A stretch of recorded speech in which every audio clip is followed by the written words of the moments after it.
And we're on. All right, welcome everyone in class and those of you who are watching online.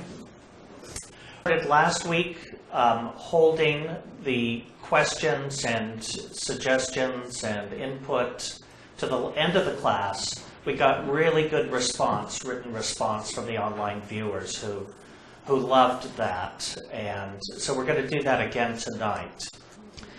All right, we are on to the Decanates of Virgo in tonight's class. This is the 6th class in the series. I'm going to start off with a quote from one of my favorite authors, Joseph Campbell, who says, "Myths are public dreams, dreams are private myths."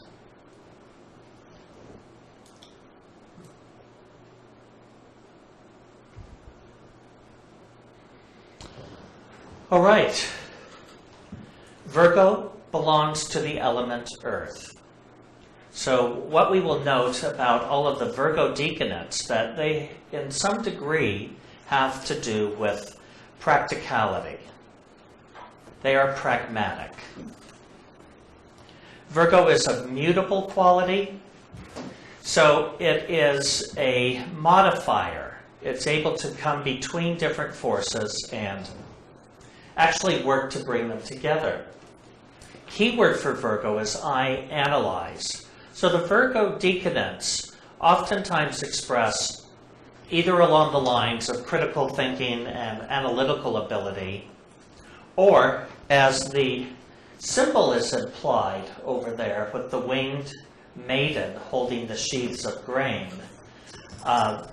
Virgo is the sign of labor and the one who collects the fruits of her labors. So all of the Virgo decanates will also take into account those things which are specifically Virgo, having to do with work, labor, analysis, and health.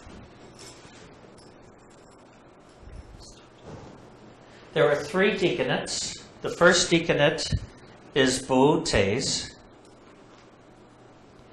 The second which is the Virgo decanate of Virgo, ruled by Mercury. Hercules is the Capricorn decanate of Virgo, ruled by Saturn. And Corona Borealis is the Taurus decanate of Virgo, governed by Venus. All right, here we have an image of the constellation of Boutes. Hey! Is it after 6:30? It's 6:36. That's all right. Come have a seat. We're recording, so just find your spot and grab a hand up. The Boutes decanate is described as being a husbandman who, with upraised sickle, chases the great bear around the pole, and in his other hand, a spear. That's quite an image.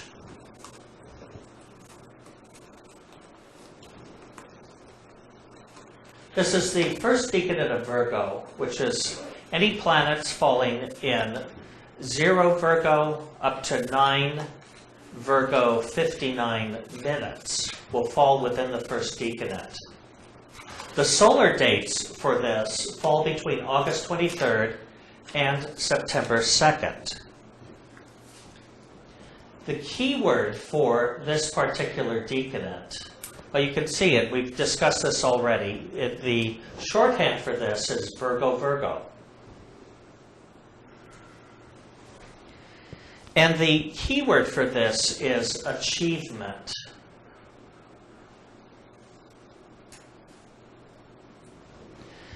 The spiritual text which Zane gives is, "From every event of life, the soul may extract value, even as the verdant vine transforms indifferent waters into rich and sparkling wine."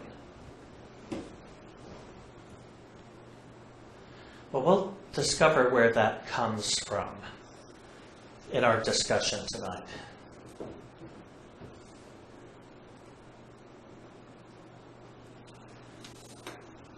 Here's an image of Bootes from the Lyndon Aratia.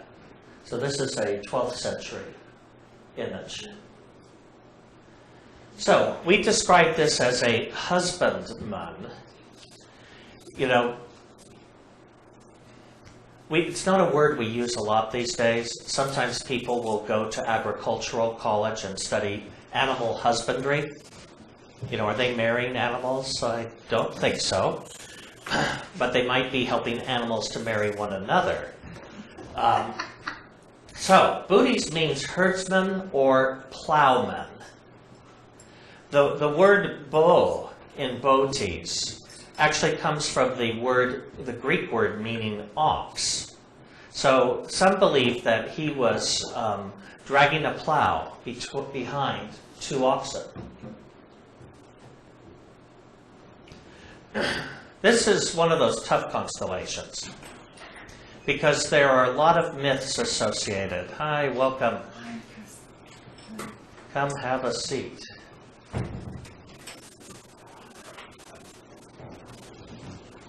The one story which helps to understand the origin of his name is that Bootes invented the plow. This made Ceres very happy because with the assistance of the plow, so much more abundant grain could be grown. So she petitioned Zeus to have him placed in the heavens as a constellation. Are we out of handouts? I printed 6. You can have this I one. noticed there's one there, but it looks a little different. It's not stapled. I took the staple out. And I have another one. I just Oh, do you have your notes though? yeah, I got another one. This is Okay, great. Wrote on. Thank you. Excellent. Sorry.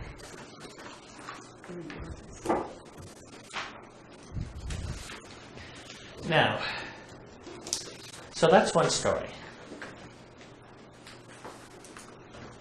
There is another story that associates Bootes with a man by the name of Icarius.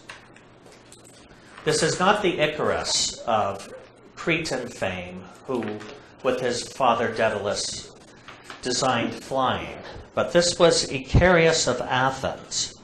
And the god Bacchus, who you see here in this painting by Caravaggio, taught him how to make wine. Well, you can imagine that really changed the world. And what happened is he learned how to make wine, and some shepherds happened upon him one day, and he decided to share their wine with him. Well, what happened is they thought they had been poisoned. And so they savagely attacked and murdered him while they were in a drunken state.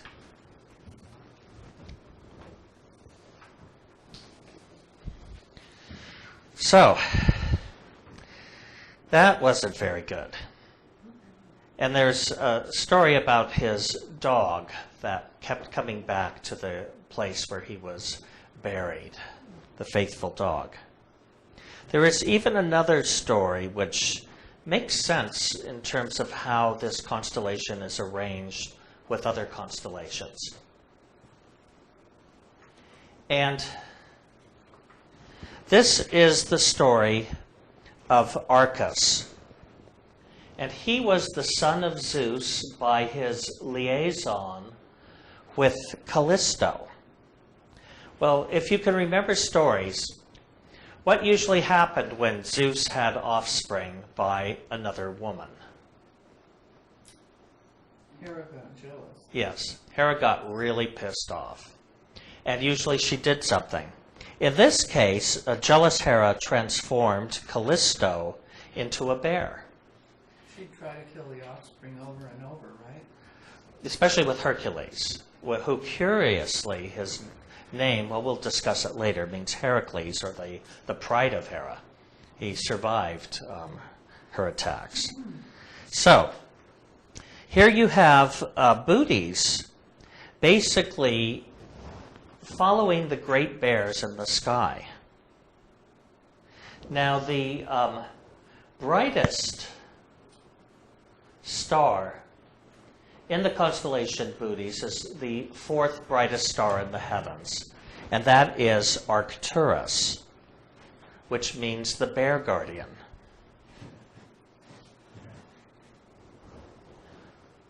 Now, there are only 3 stars brighter, Sirius, Canopus, and Alpha Centauri, that are brighter than Arcturus.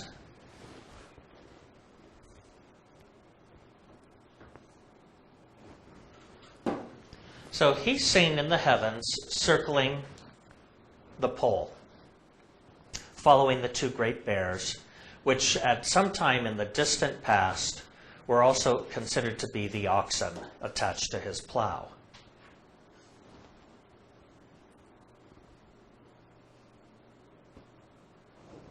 Now, what Zane says about this in delineating the horoscope is Virgo, first decanate. In the Mercury decanate of Virgo, we find the assimilative quality exercised to the most profound degree. That's Virgo, Virgo. The mind of those born here are usually restless and active, a tendency pictured among the constellation by Bootes, the bear driver, who follows the great bear, symbol of the objective mind, about the heavens with an upraised sickle, urging him on. And to convey the idea that man's thoughts, when carefully tended, yield a most precious fruitage, Bootes is traditionally associated with the vine of the grape, for he is also a husbandman. So, he continues to say, those who are native of this section of the zodiac press, with great dexterity, the wine from all life's varied experiences. It then becomes a coveted elixir which stimulates them to still greater accomplishment. This is the harvest decanate, and these people readily sift the grain from the chaff and use it practically for sustenance. Another thing about this particular period in the heavens, too, is it's oftentimes when if any of you have ever lived in wine country, there is a time of year that is called the crush.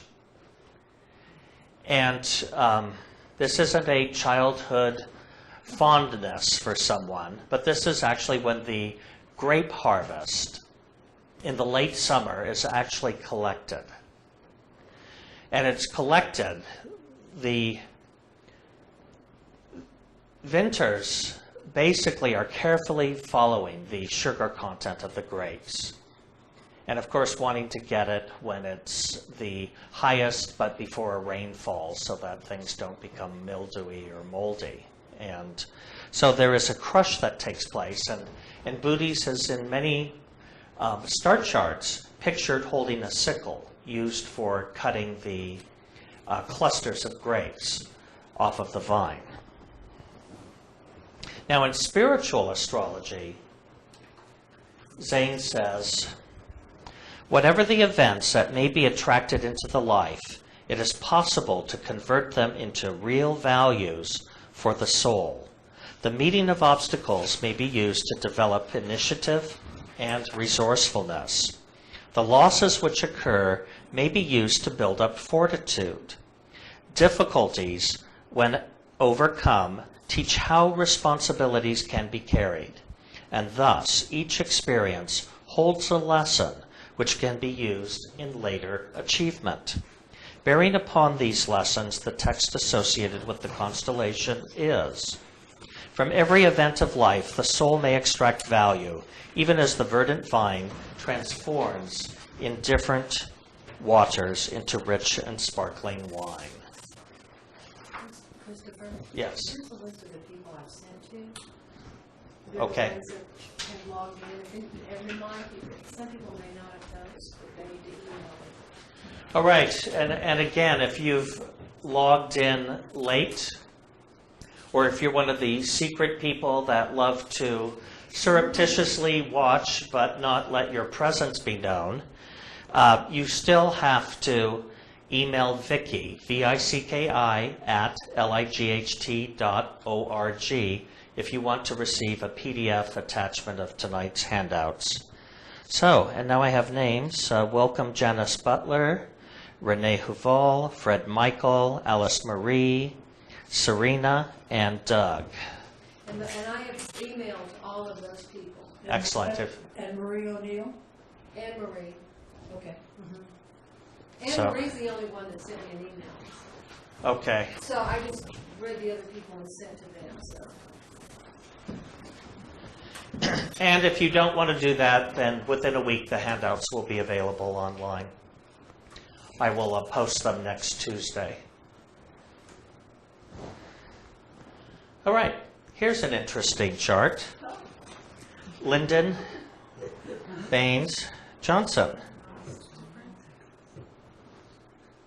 I believe this was an A chart and not an AA chart. But I decided to use this because we're just working with the decanate of the sun. So we certainly know that that falls in the right position. And so we can see here that Johnson's sun falls at 3 degrees of Virgo in the first house. It's a interesting chart that he has. If you look at that incredibly loaded first house, I wanted to use a quote of his, which is, "We must open the doors of opportunity, but we must also equip our people to walk through those doors," which I thought so expressed the quality of this particular decanate that I had to use him. I found Johnson to be very controversial as a president, but he was really involved in a time where we had tremendous breakthroughs in this country. So I'm going to read a little biography that I've collected about him. An American politician, Lyndon B. Johnson was the son of Texas school teachers Sam Ely Johnson and Rebecca Baines. He is best known as the 36th U.S. president, a vice president who took over after the Kennedy assassination in Dallas, Texas on November 23, 1963. In 1964, Johnson won a landslide victory for his second term against opponent Barry Goldwater. I think everyone in this room is old enough to remember that. Them were exciting times in the nation. Now, Johnson enrolled at Southwest State Teachers College and graduated in 1930 with a BA. Interested in the Texas Democratic Party politics, Johnson became known in the community as a strong supporter of Roosevelt's New Deal. He won his first election campaign for a seat in the House of Representatives in 1937. Johnson was the first congressman to enlist for active duty just hours after the attack on Pearl Harbor. As the majority whip in the Senate from 1955 to 61, Johnson helped pass the Civil Rights Act of 1957 and made the Civil Rights Act of 1964 a priority when he became president. Johnson was sensitive to the plight of poor Americans and made every effort to alleviate hunger in the U.S. Johnson proclaimed the Great Society program to fight poverty and racism in the country. His domestic agenda consisted of many social welfare programs, such as Medicare, to help underprivileged Americans. While returning to Texas from Washington, D.C., Johnson met Claudia Alta Taylor, a.k.a. Lady Bird Johnson. They were married on November 17, 1934 in San Antonio. They had 2 daughters, Linda, born in 1944, and Lucy in 1947. With 4 planets in Virgo, Johnson was known as a demanding boss, requiring long work days and work on weekends. I imagine he wanted everyone else to work as hard as he was inclined to work. And with all of that in the first house, We had Leo rising with Jupiter on the ascendant. it could just be a little domineering. Yeah. Just a little bit. Just a little. Exacting. Well, that Virgo would have been very exacting, but with a chart like this, this is somebody who has lots of stamina, is willing to work, works till a project is done, and expects everyone else, what are evenings and weekends? Opportunities to work. To do more. Exactly. Into the sparkling wine. Let's see. Johnson is also remembered for leading Americans deeper into the unpopular Vietnam War. The controversy over Vietnam caused Johnson to pull out of running for another presidential term in 1968. He returned to his San Antonio, Texas ranch to write his memoirs, and he died in San Antonio 4 years later on January 22nd, 1973. So, interesting, very interesting chart we have here. It's interesting he died 2 days after the inauguration date. Mm-hmm. It's almost like it was planned. You can't hear me or you can't hear the... Okay, well, it's not that important right now. It'll be a concern when we do question and answer. So let's just look at this. I mean, if we think of it, the inner meaning or the key word for this is achievement. Right? This is somebody who truly had a lot of achievement. Let's see if I can repeat that spiritual text again. From every event of life, the soul may extract value, even as the verdant vine transforms in different waters into rich and sparkling wine. I think he was Baptist, so maybe he didn't drink sparkling wine, but... Oh, I'm sure he did. Okay. Jupiter and Mars, he had to. Oh yeah, flanking the ascendant. I'm sure he had hearty appetites. Yeah, does anyone have anything they want to add? Was he, everything that I ever read or saw about him, viewed in documentaries, he was just a real hands-on kind of person, always out meeting and greeting people, getting to know people, working behind the scenes. Well, to me, first house is that out there personality, placing yourself out in the world, pumping flesh and connecting. The working is due to not only is the sun in the Buddhist decanate, but also we've got the moon and Mars in that decanate. So this push towards achievement and realizing that the only way it came about is through work, and his desire to get Americans to work. I mean, the poverty programs during the 60s were, I was a child then, but they impressed me, as did the efforts towards civil rights. To me, was one of perhaps the most important thing that happened in my lifetime. I don't think it was walking on the moon. I do think it was civil rights in our country. Where do you think the controversy comes from?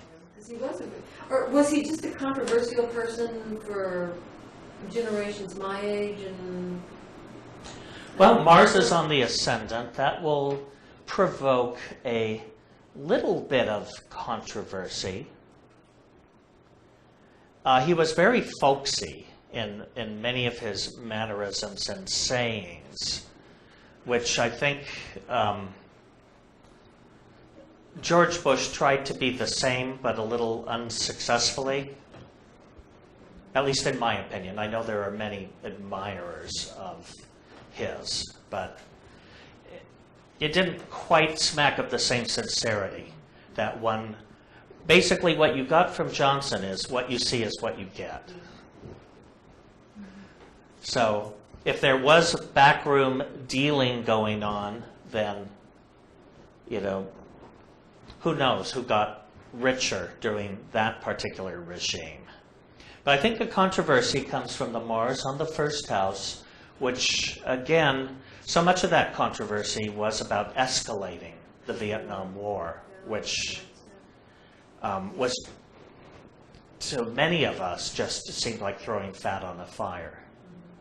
You know, it was something which could have no constructive outcome for anyone, and I think most of the nation was aware of that, but there were minorities of that. There were people in the minority that were somehow not accepting that. Is his Mars square the MC? Hold on. I'm going to look at this because it's easier for me to see. Jupiter is. It is not. There's no aspect. Between But Jupiter is MC and... Jupiter does square the midheaven. Yes. Is there anything on his chart that shows why he might have escalated the war? I'd say Mars is his third dominant planet. It is his second most discordant planet. And it rules his ninth house of foreign countries. If we look up here, there's Aries on the cusp of the ninth. Mars is the chief ruler of the first house, which may have made him somewhat bellicose, but I also think it was part of the mentality that came out of the previous decade, out of the 50s and McCarthyism, that no form of communism or socialism should be allowed to expand, that it was a danger to Western interest. Yes, Barb? Jeff D. from Chicago says, is there anything in LBJ's chart, whether natal or progressed, that he would be a co-conspirator in JFK's assassination? After all, he obtained an office that he could never have attained on his own by election. Well, he was a known enemy of Bobby Kennedy. He did not get along with Bobby Kennedy at all. So that doubles the question.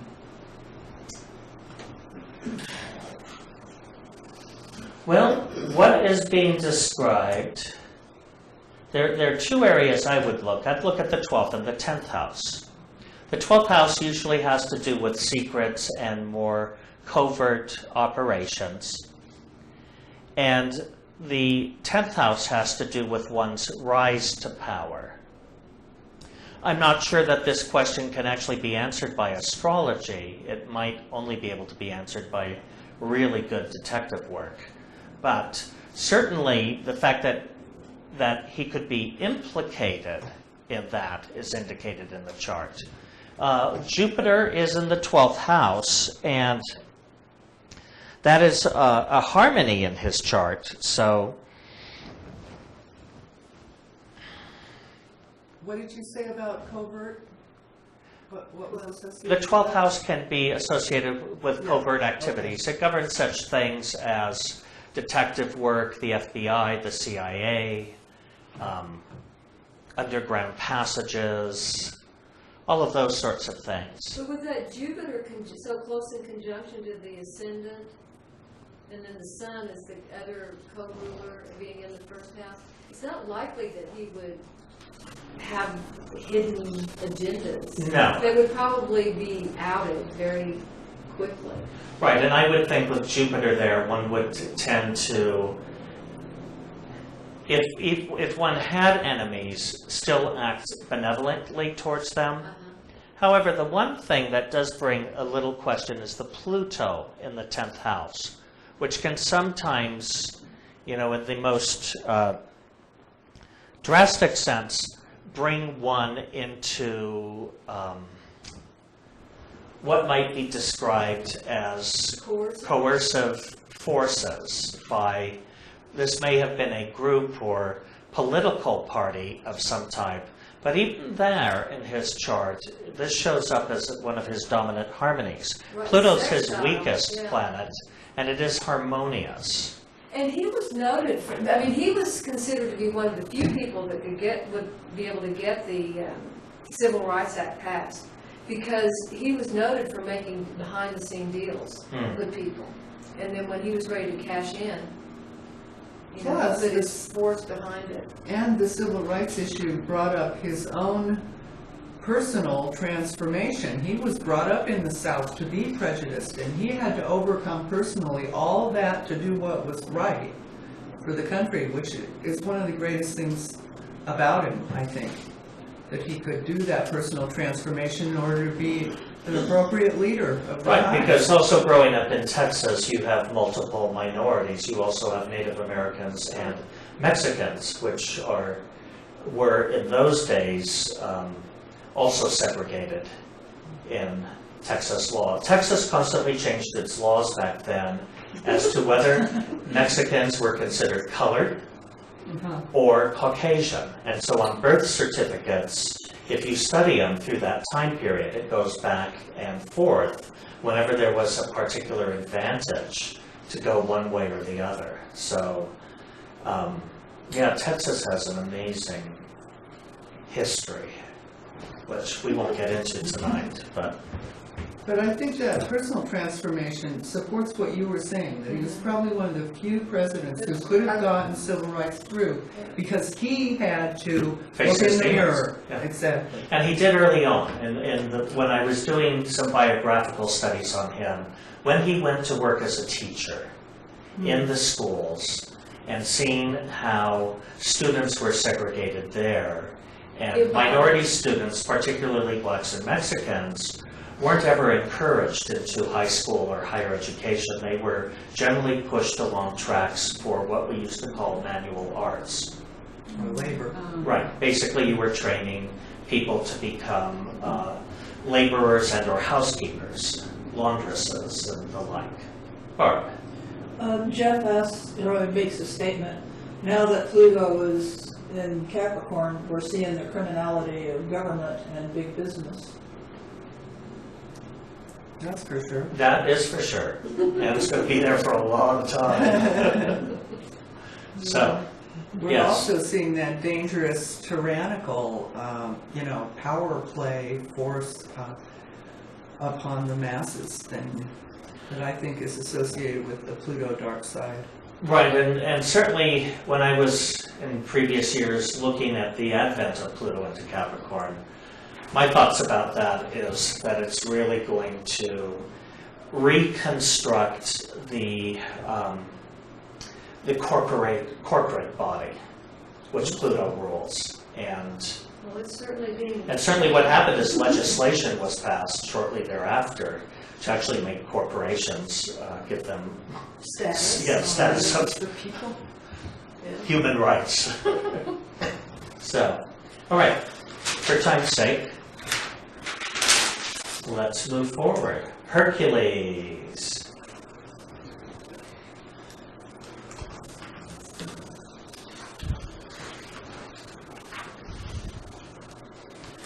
All right, what we have here is the second decanate of Virgo. So any planet falling between 10 and 19 degrees 59 minutes falls in the second decanate. What's happening here? I don't know, but it's hard to read. It's all going to the top. Okay.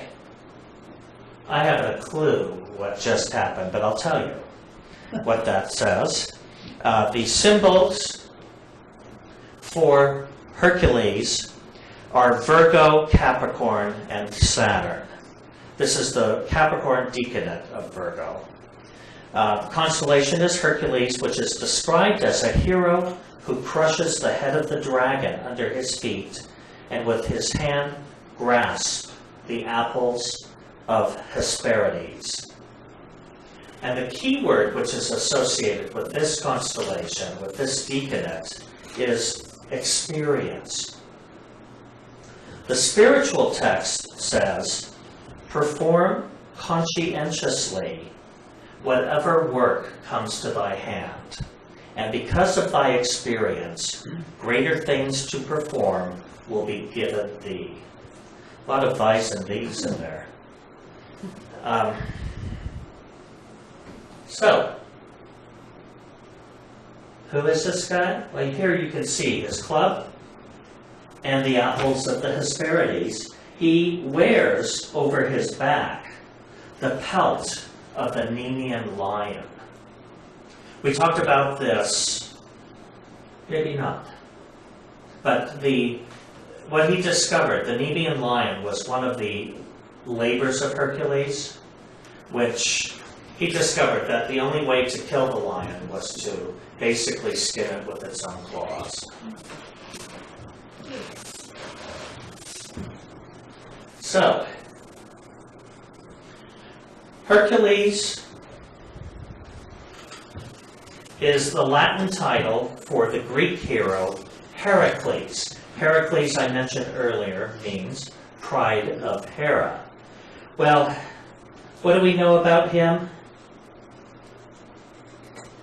He was the son of Zeus through his liaison with the mortal Alcmene. He wears the skin of the Nemean lion, carries the club, and the apples.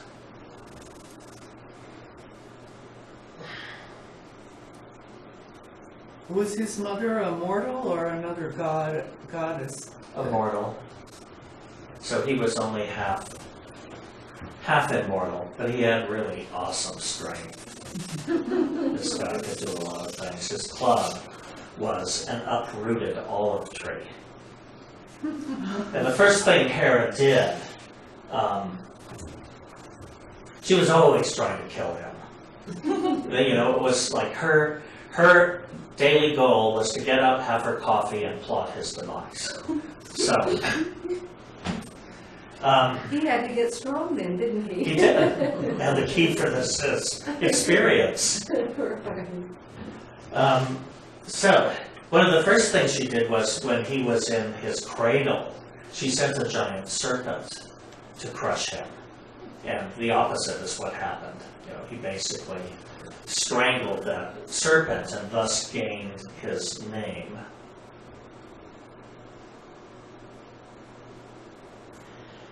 Now, curiously, when we actually look at Hercules in the heavens, he's standing on his head.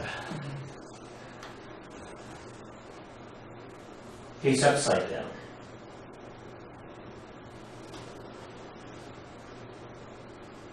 And he's directly opposite Ophiuchus. So their heads are practically touching in the heavens. They're almost like mirror images in a sense.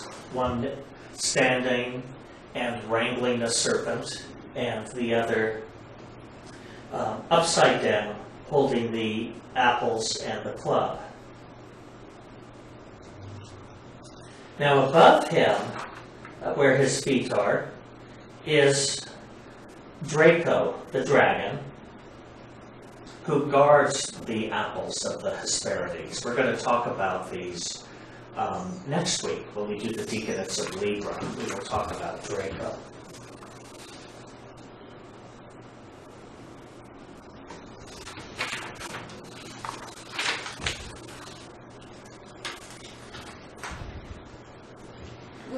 So, is there any I'm sorry, I forgot. We're holding questions, right? We are, but you can... Is there any significance to his being upside down? Well, it's the easiest way for him to kneel on the dragon, Okay. is by being upside down. Okay, got it. It'd be hard to get the story correct. Okay. Okay, not a very bright constellation, no first magnitude stars. Though he can be identified because he's very close to Vega in the constellation of Lyra. So, Zane says, and this is long, the Saturn Decanate of Virgo is pictured among the constellations by Hercules, the hero, who among other things performed 12 superhuman labors. One foot crushes the head of the cyclic dragon, while his outstretched hand grasps the apples of Hesperides. This depicts the tendency of those born under this section of the sky to undertake and accomplish by unremitting toil the performance of gigantic tasks. They also have an exceptional variety of experiences, both with the so-called good and the so-called evil. Thus are their lives filled with events. Here we find the assimilative powers of the mind conferred by Virgo to be given a diplomatic tread. And often there is a desire for worldly fame and honor. The temptations that come to these people are great.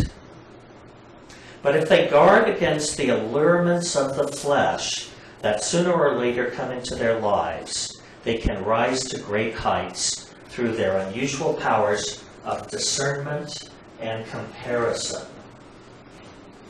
Now he goes on to say, in self-culture, it is quite as important to feel satisfaction when the best is done as to recognize when one is living below one's possibilities. If more is expected than lies within the powers to accomplish, there will be certain failure and accompanying dissatisfaction. Thus, this feeling in turn directs energy into channels which are destructive and lessens the ability in the future. On the other hand, it is quite as easy for some individuals to feel that they are living up to their possibilities when they are living far below them. Their appraisal of their abilities is too low, and they have a feeling of satisfaction from accomplishment which is much less than should be. This is kind of complicated. Yet, even this does not signify that they should be critical of themselves in the destructive sense, but merely that they should recognize that they should strive for a more lofty goal. Because we learn to do through effort directed at accomplishment, the text is, perform conscientiously whatever work comes to thy hand, and because of thy experience, greater things to perform will be given thee. Well, that's encouraging. When you're a kid, that sounds really good. Uh-huh. It's straight up. What, bigger and harder task? God said in the Bible, because you've performed this, greater things I shall give you now. Mm-hmm.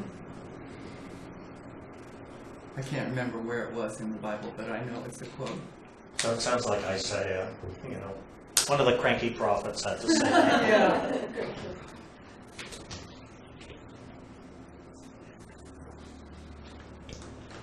All right. Just for a little fun. All right. Patsy Cline. I've long been a fan of Patsy Cline since the first time I heard Crazy. So, Sun, 16 degrees Virgo in the Hercules Decanate, in the 4th house of home, family, and end of things. I'd like to talk about her a bit. She was born September 8, 1932. And in this concept of Herculean task, here's the quote of hers I liked. I can't miss a night's work and let my public down. Definitely had the need to achieve, the need to work.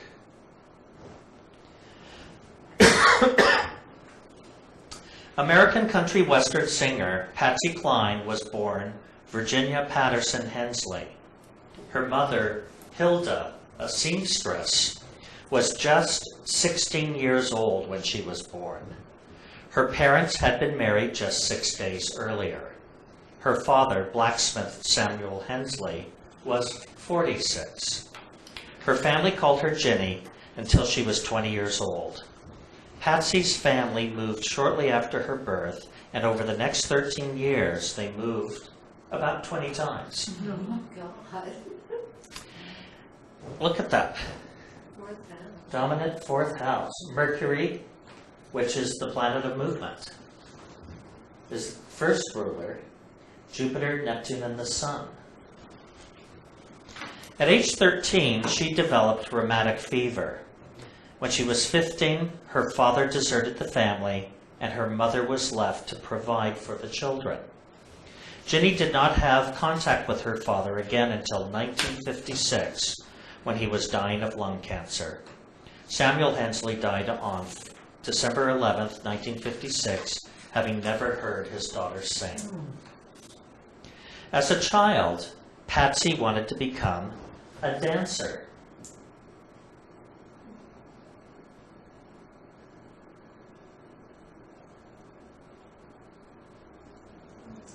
Yeah.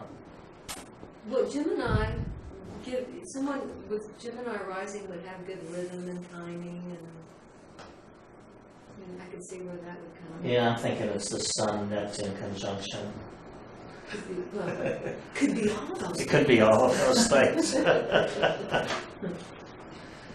Yeah. Certainly she had the desire to perform somehow. Dance we usually associate with Pisces, and Neptune is actually the strongest planet in this chart. So that's what I'm thinking. But nevertheless, definitely the chart of an entertainer. She won first place in a children's dance competition. She later turned her focus towards music. Having no formal music training, Patsy learned to play piano by ear and joined a Baptist church choir. In 1954, Four Star Records signed her for a record contract. Patsy married Gerald Cline in 1953. She met Charlie Dick, the love of her life, during a performance in 1956. She divorced Gerald and married Charlie in 1957. What's on the 7th? It's got to be Sagittarius. Moon, fluctuation in the house of marriage. And is that in Capricorn? Yeah. All right. They had 2 children, Julia Simidor in 1958 and Alan Randolph in 1961. In 1961, Patsy was in a head-on collision that sent her through the windshield, nearly killing her. Although she survived, she was left with a visible scar on her forehead, and thereafter wore wigs during her public performance. Patsy dressed in distinctly Western-style clothing and preferred traditional country music. Patsy recorded 17 singles between 1955 and 1960, but only one, Walkin' After Midnight, was a hit, making the top 20. By 1958, she was a regular performer on the Grand Ole Opry radio broadcast. Her classic, I Fall to Pieces, hit #1 on the country charts. Through 1961 to 62, she had hits like Crazy and She's Got You. Her last concert was a benefit held in Kansas City on March 3, 1963. After leaving Kansas City at 6:07 p.m., Patsy, along with her manager, Randy Hughes, and 2 fellow entertainers, Cowboy Copas and Hawkshaw Hawkins, died in a plane crash in Camden, Tennessee. In 1973, 10 years after her death, Patsy Cline became the first female solo performer elected to Country Music's Hall of Fame. She helped pave the way for other female singers to become part of the male-dominated country music industry. So, I do think this is somebody who turned all of her unstable childhood experiences into this incredible passion, Virgo-like, to become more perfect at her work. And she was a really tremendous entertainer. Curiously, she died in the performance of her work, so to speak, going from one concert to another. We've got 10th house co-ruler is Saturn, falling in the 8th house of the chart.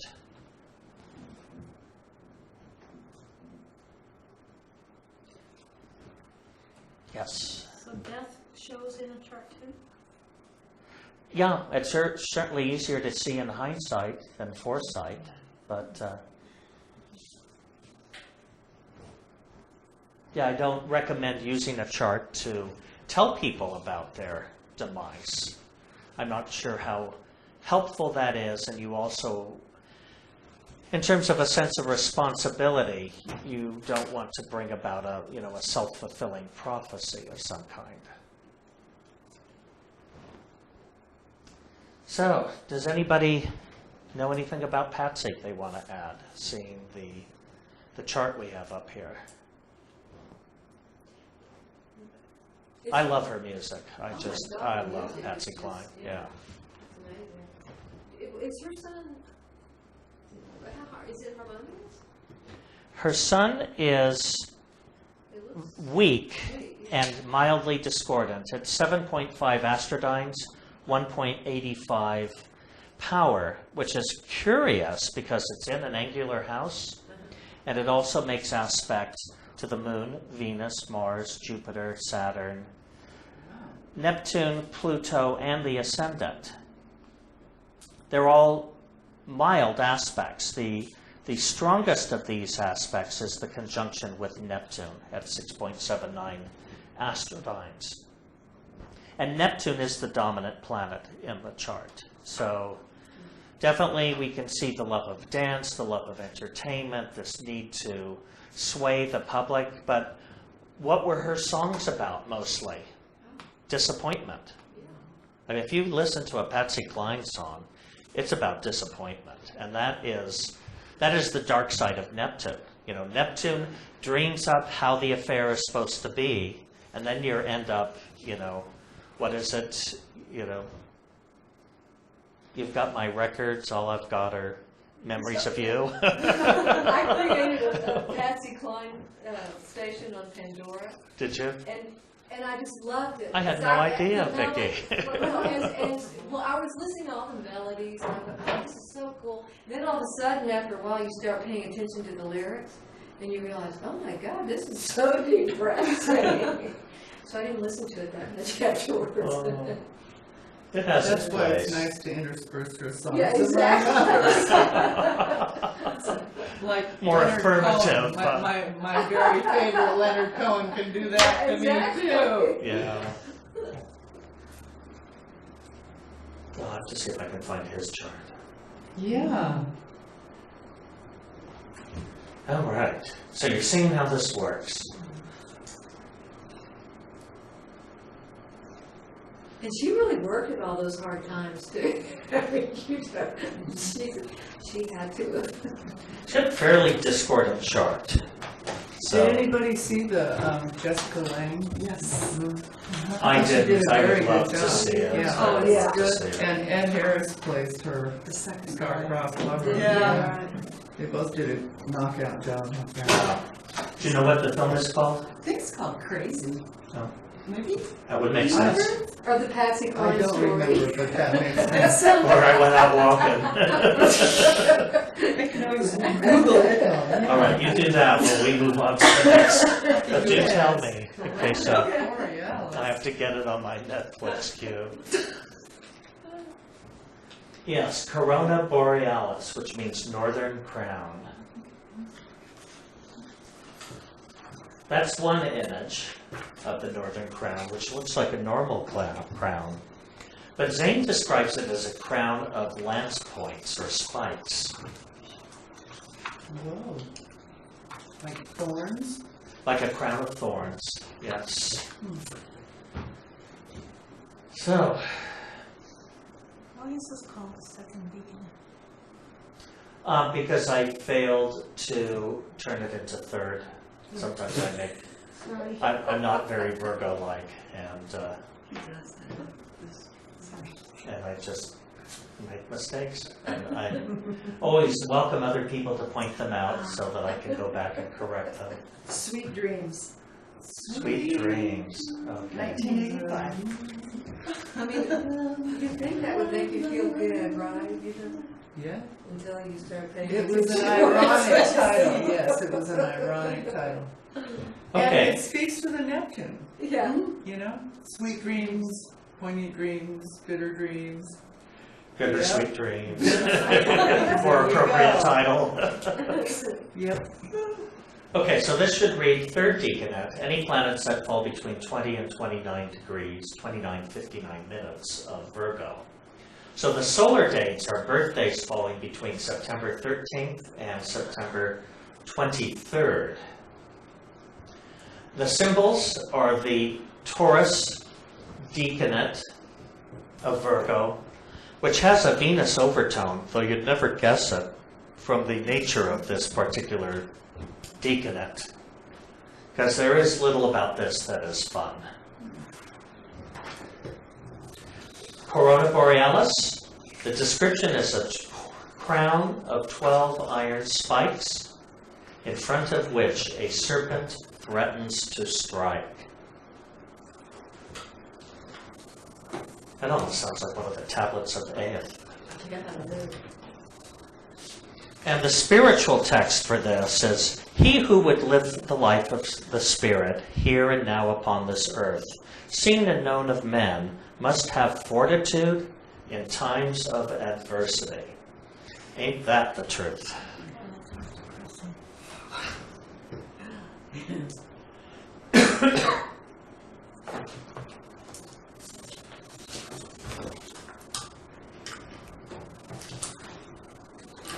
All right. I can't even see So the who's this picture. guy? Huh, I must have a reason for putting that there. I'm sure you do, Christopher. Or it was a slide that slipped through. All right. A small constellation in the northern hemisphere near Hercules, Corona Borealis has no first magnitude stars. It is said to represent the crown given by Dionysus to Ariadne, daughter of King Minos of Crete. A crown, a thorny crown. He gave her a difficult to bear crown. Well, yeah, that's a long story, but But yeah, basically that's the gist of it. It was Yeah. difficult to bear, wasn't it? yes, it was difficult to bear. So, and that's a really poor image, but that one looks more like a spiky crown. Zane describes this constellation as a crown of thorns or a crown of spikes. Now, Virgo as a whole corresponds to the house of work. So this last decanate seems particularly given to working in behalf of others. People born here find their greatest possibilities in the realm of service. When they can lose sight of the reward and labor enthusiastically for some noble cause, they live to their utmost. Even though the laborer is worthy of his hire, yet those born under this influence are often called upon to give up the things they would prefer to do for the sake of duty. Though the material reward is a crown of thorns, yet the gain in character and soul power always more than repays for all sacrifice. That's from Delineating the Horoscope. I guess what he's saying is, no good deed will go unpunished.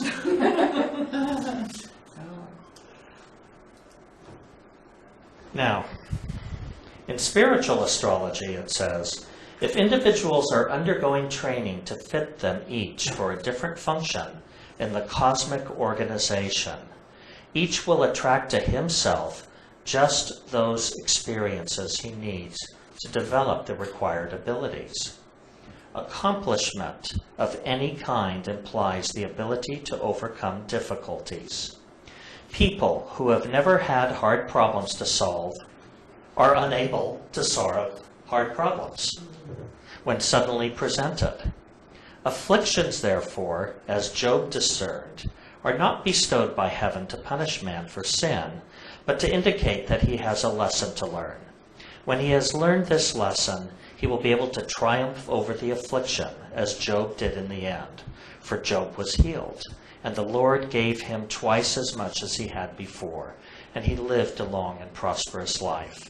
The text thus indicated is, he who would live the life of the Spirit here and now upon this earth, seen and known of men, must have fortitude in times of adversity. Spiritual astrology.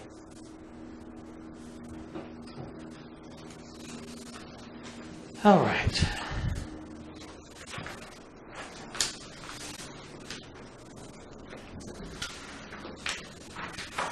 Find my file. Oh, one of my favorites. Yeah, this one's for you, Laura. This one's for you. Yeah. Fortitude Wow. in adversity. Yeah, fortitude in adversity. Good example. Yeah. But he's such a heart opener. This decadent sounds so brace yourself-ish, you know? And he just does it with such ease. Well, as is anyone that really finds their calling should. I mean, we have to remember that the sub-influence of this decanate is Venus. Uh-huh. I mean, it's so easy to just get caught up in the descriptions of adversity, but If you fall in love with the work you're doing, it's an incredible feeling. yeah. So that's what this story is about, and of course I loved his quote. It is true that I suffered a lot, especially when I was younger. So one can have a life of suffering and also a life of joy. But I really think the importance in this particular decanate is that particular line. If you've not had problems to solve, you're unable to solve problems when the time comes to do so. You have no experience, you have no training, you have no ability. So what one of our past presidents used to say to me when things got particularly troubling was, bring it on. Yeah.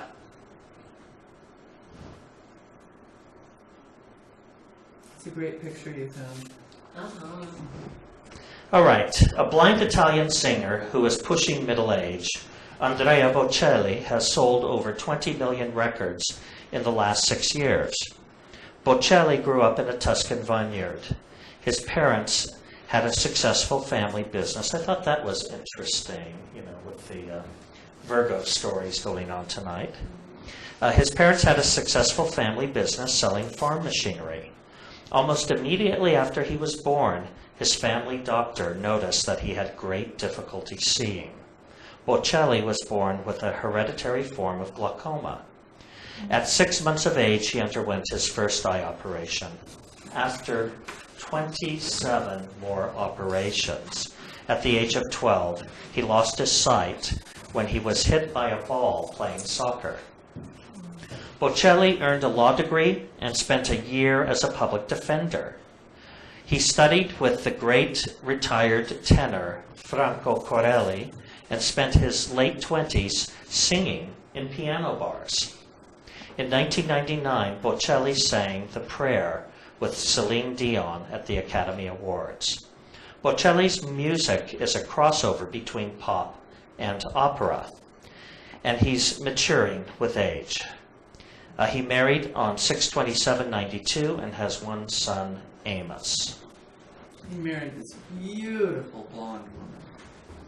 Just gorgeous. And he wouldn't know. I know. You can't feel color. That's why I mentioned it, the irony of it all. Yeah. Oh, he knew. Yeah. Right. In fact, I saw him on American Idol turn to the mutual coach and say, "She's a blonde, right?" He said, "Yeah." He can't intuit it. Yeah, I guess you can intuit certain He was things. coaching, the singers, and he knew this one was a blonde. So, let's take a look. Here, this decanate of adversity, if you want to call it that, I left out the keyword for this decanate. It's renunciation. So what does that mean? Oh, it must be a Freudian slip. That you left it out. Uh-huh. You renounced it.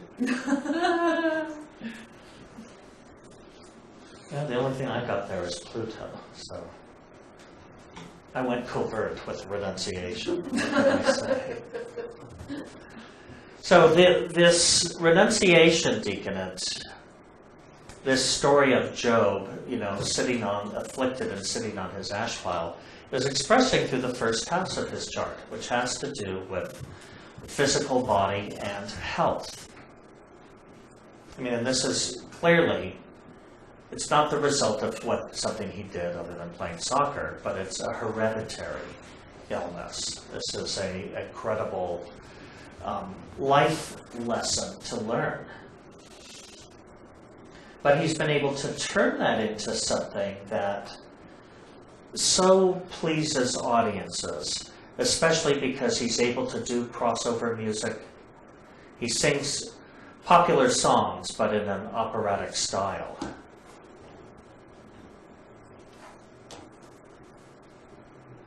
No wonder I love him. His rising sign's the same as mine. Oh, To the degree. excellent. There's an affinity there. There is an affinity. Anything anyone here knows about Andrea Bocelli that you want to add? I couldn't find a lot of biographic information on him. He seems very humble. That's one of the characteristics I've observed about him. And I wonder, well, the sun is mid-strength in his chart. Dominant, this is a very discordant chart, I'll tell you. It has minus 95.94 discordines. So, do you think he's had adversity? Yeah, chances are he has in many ways, but has risen above that. I think the humility could come from the sun is moderate in strength. Although it's in the first house, it's going to express more as a warm geniality rather than egotism. The ascendant is the strongest point in the chart. And he has a very powerful and discordant Saturn. Fourth house, home and family. Well, it certainly sounds like he lived in an idyllic environment. His parents, no doubt, truly cared about him if they put him through 27 surgeries before age 12. I mean, that's more than 2 a year. Yeah. So, but I think of the Saturn as being in the fourth house. This can also represent heredity in some ways. That there's this, heavy burden. Now, we certainly don't know if he's gotten into some bad real estate deals or had to move into fixer-uppers where he couldn't see the problems or things like that. One would expect someone in his position to be well managed and protected. Right. You might also expect the father with that Saturnine influence to be somewhat stern and maybe he was a taskmaster. Expected his son To produce. to whatever they expect to see again, or to whatever it was that the father was striving for. That's true. Those are good perspectives. Also, Saturn in the fourth house can indicate overprotectiveness in childhood, and certainly if you're not a sighted individual, there is a greater degree of protectiveness that's going on because the opportunities to fall into harm are greater. But that is the greatest discord, and as I said, there isn't a lot of biographical information I could find, so nothing really, discusses the inner workings of the family life other than, where he was born and what they did. Well, there's a square between the Mercury that rules the 10th house, which if the 10th house indicates the mother, maybe there was some conflict between the parents.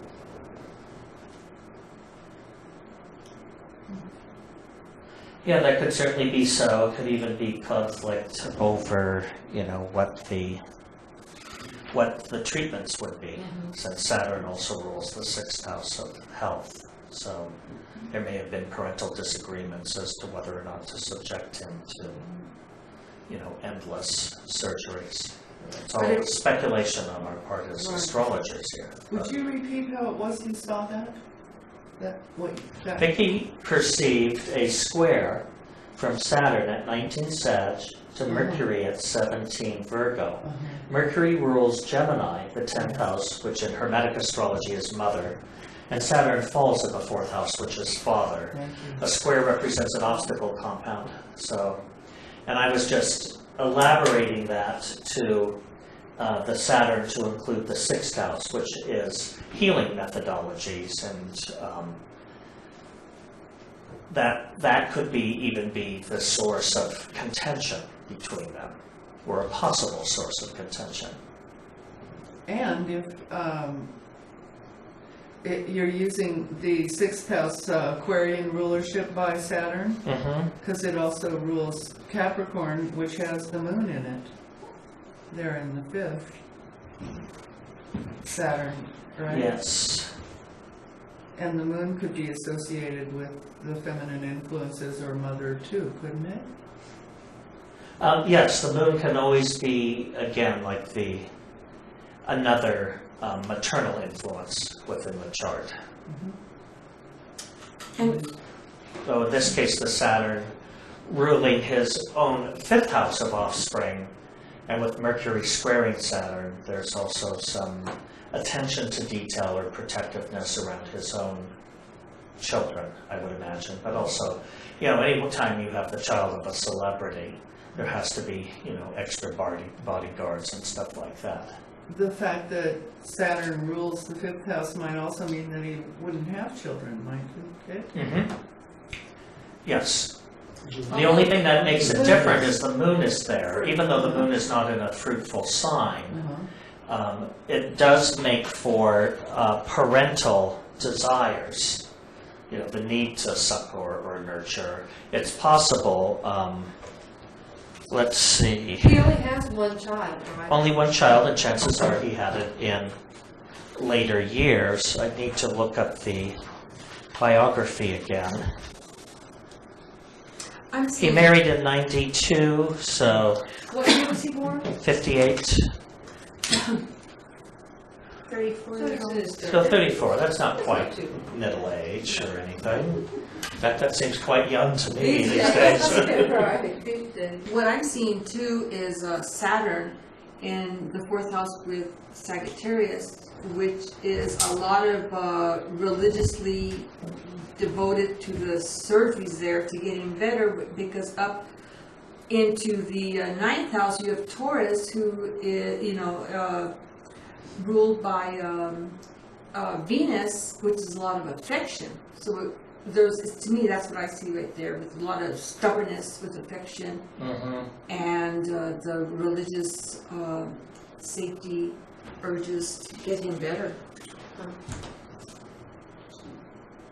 Which caused him a lot of pain. Yes. I don't know any of this, but could it be that the mother had to take care of him more for his recovery? That's possible. Again, I don't know the biography on that. Mercury's in Virgo, Yeah. the sign of water. And in the 12th house of recuperation, hospitalization. So we don't know if the mother did, or whether their economic status allowed for them to have help, servants. Do you think with it in the 12th house, there would be some sort of a restriction there on her influence, or something that would be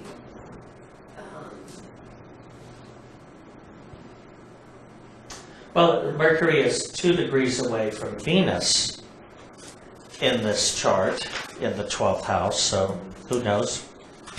Maybe he had to bring his future wife home to pass scrutiny of mother. So, this leads us to the end of the class. These are the next classes coming up in what we call the question and answer period. Though tonight we've sort of been doing it as we go along.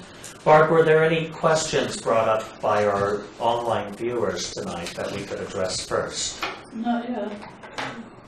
Online viewers, if you have any questions or commentary you'd like to make, do bring it up. It will take 5 to 8 minutes for it to reach us, so I'm going to open the discussion up to the room here. Hopefully we can have enough questions to take that amount of time before the other questions roll in. Anyone with input, questions, insights? Well, I just have a question about what we were just talking about. If you could go back to Bocelli's chart, in fact. Why was it we were looking for Mercury around Mother? The midheaven, Oh, okay. the 10th house represents Mother. Right, Yeah. yeah. Since it's an unoccupied house, you look Right. to the planet that governs the sign on the cusp. Okay, because it also rules the rising sign. So in the classical sense, Mercury rules the chart. And it does in this as well, although the ascendant is In the terms of strong. power? Yeah, although the ascendant is the strongest point in the chart, it doesn't govern any specific urge, and Mercury is next in strength at 11.7 astrodines. So Wow. Mercury does, not only in the classical sense, but in the astrodyne sense, Mercury also becomes the chief ruler. And what do we know about a dominant Mercury person? Think too much? Yeah, they think too much, they talk too much. That's me. I might not mind some dominant. I think way too much. Yeah, they have a need to express themselves, and Bocelli has found a means to express himself through song. Barb, a question? Yes, Paul, go ahead. His moon is no doubt harmonious, maybe his best planet. I mean, it makes a nice grand trine, and it's trying the planets in the 12th house there. And You're a good astrologer, Paul. His rules moon is the most timing. harmonious planet in the chart. he rules timing and tune, and And it's in the 5th house of entertainment. Right.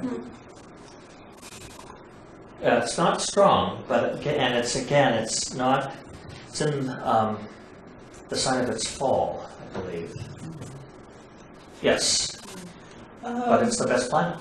Marie O'Neill asks, how would the last decanate of Virgo play out if it is the ascendant?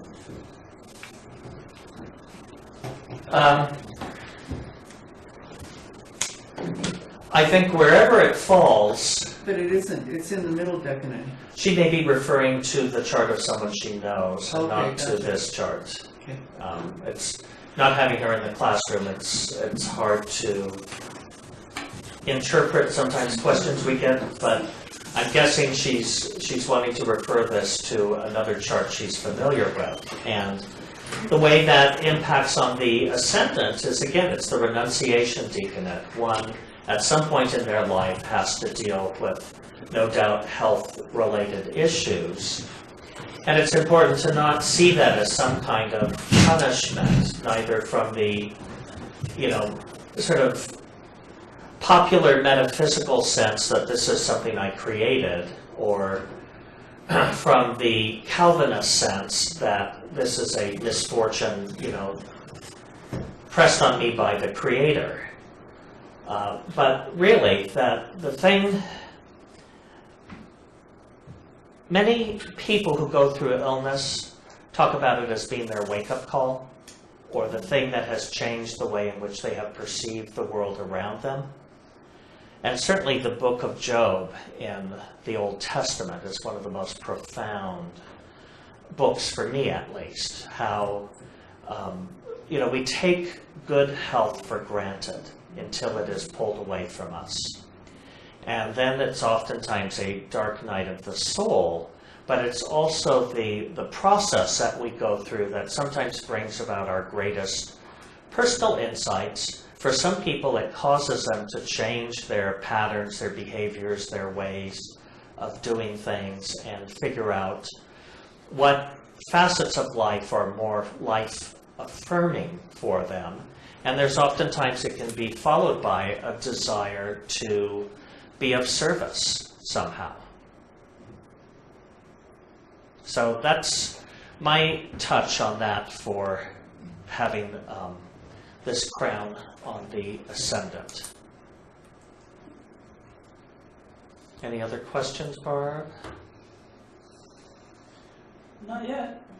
Well, I had one about Patsy Cline's horoscope. All right, let's flip back. Uranus, square, Mars, Pluto, I believe.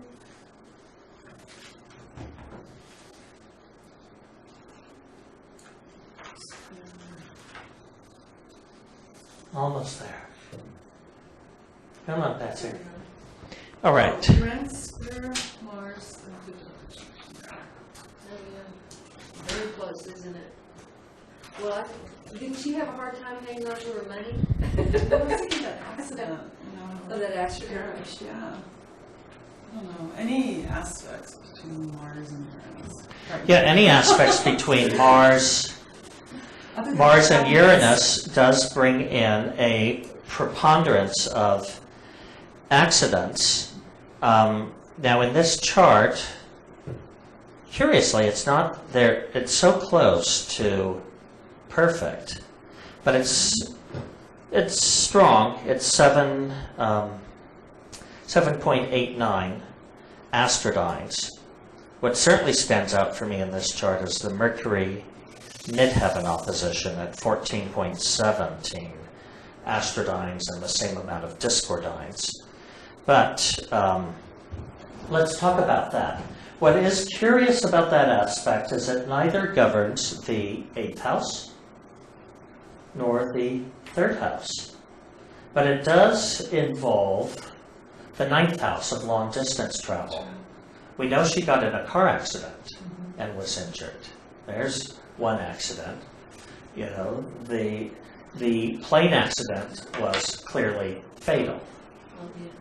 So it would be interesting to look at the progressions for those particular events in her life to see what may have been triggering this. So as Vicky said, didn't she have trouble holding on to her money?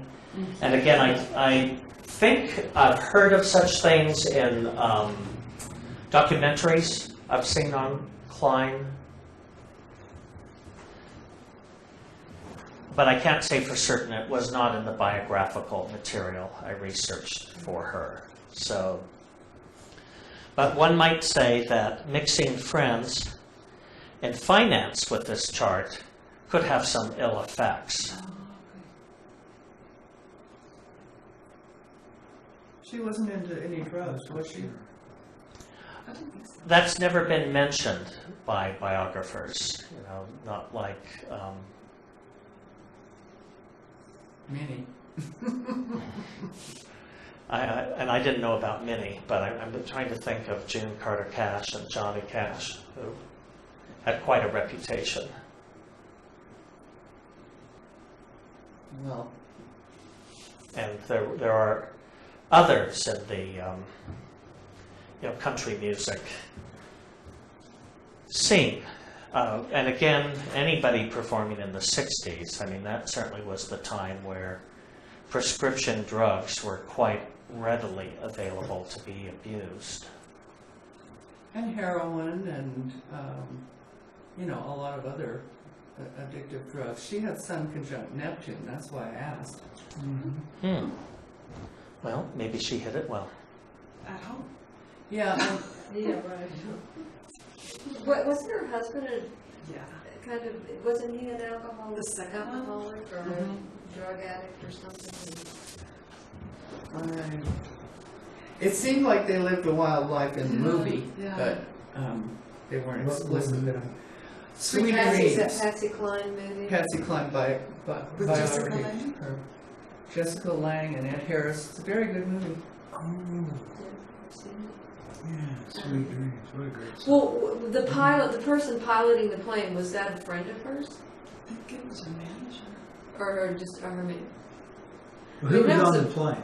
There was there a manager? people? There was another famous singer who was, Well, there were her two Well, members from these her were band. unpronounceable names, as I recall. They were very unusual. Only I was swearing.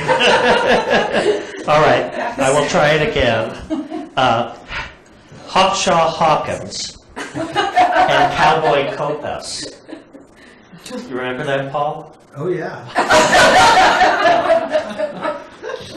Somehow they got It's all left out of coming back to me now. my record collection. But I may go on iTunes tonight and see. None of them sound like druggies. The pilot was the other male. Wasn't that her manager, the fourth person? Randy Hughes, along with her manager, Randy Famous Hughes, singer, songwriter. and two fellow entertainers. They don't say anything about the pilot, so maybe Randy Hughes was the pilot. I think so, but no.